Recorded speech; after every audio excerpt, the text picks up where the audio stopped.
সোমবার রাতে সোনামুড়া মহকুমার ধনপুর পঞ্চায়েতের অন্তর্গত বৈদ্যনাথ গ্রামের জাকির হোসেনের বাড়ি থেকে 3 বাংলাদেশি সহ প্লাস্টিকের 2 ড্রাম ভর্তি শুকনো গাঁজাও উদ্ধার করা হয়।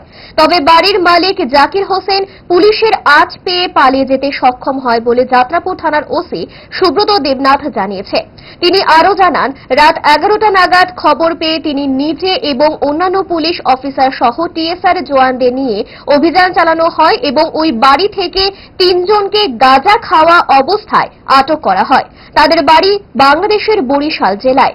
এরা হল মাইনুল ইসলাম, তাইজুল ইসলাম এবং জহিরুল্লাহ।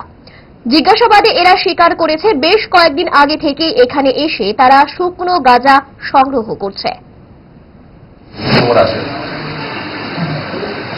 আমাদের গোয়েন্দা দপ্তর থেকেও খবর আসে যে 3 জন বাংলাদেশি আমাদের বৈদ্যনাথ, যে আমাদের যাত্রাপুর থানার লাস্ট বর্ডারে বৈদ্যনাথের একটা ঘরে 2 জন বাংলাদেশি আছে এবং তারা ইলিগাল কাজের সাথে যুক্ত থাকার সম্ভাবনা আছে। তো এই খবরের ভিত্তিতে আমি সাথে সাথে আমার service inspector Subanta Saha, women staff, man staff এবং টিএসআর নিয়ে আমরা ওই স্পটে গিয়েছি। স্পটে গিয়ে আমরা বাড়িটা কর্ডন করেছি, একটা ঘরকে কর্ডন করেছি এবং কর্ডন করে যখন ডেটের সার্চ করলাম, তারপরে দেখলাম ওটা হ্যাঁ ঘটনা ঠিক।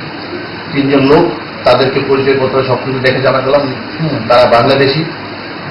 তাদেরকে আমরা যেহেতু বাংলাদেশি, তারা কোনো ভ্যালিড ডকুমেন্ট দেখাতে পারেনি, তারা মানে এন্ট্রি টু ইন্ডিয়ার কোনো দেখাতে পারেনি।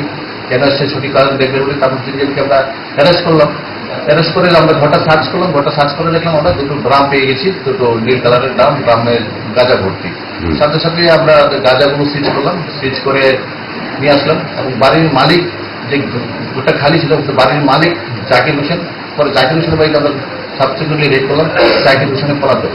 তো হাওড়া আমরা থানাতে এসে জাকির হোসেন, যেটা হারবারি করেছে 3 জন বাংলাদেশি, জাকির হোসেন এবং ওই 3 জন বাংলাদেশি এগেইনস্টে আমরা এনডিপিএস এবং আইপিপিএফ আমরা কেস নিয়েছি।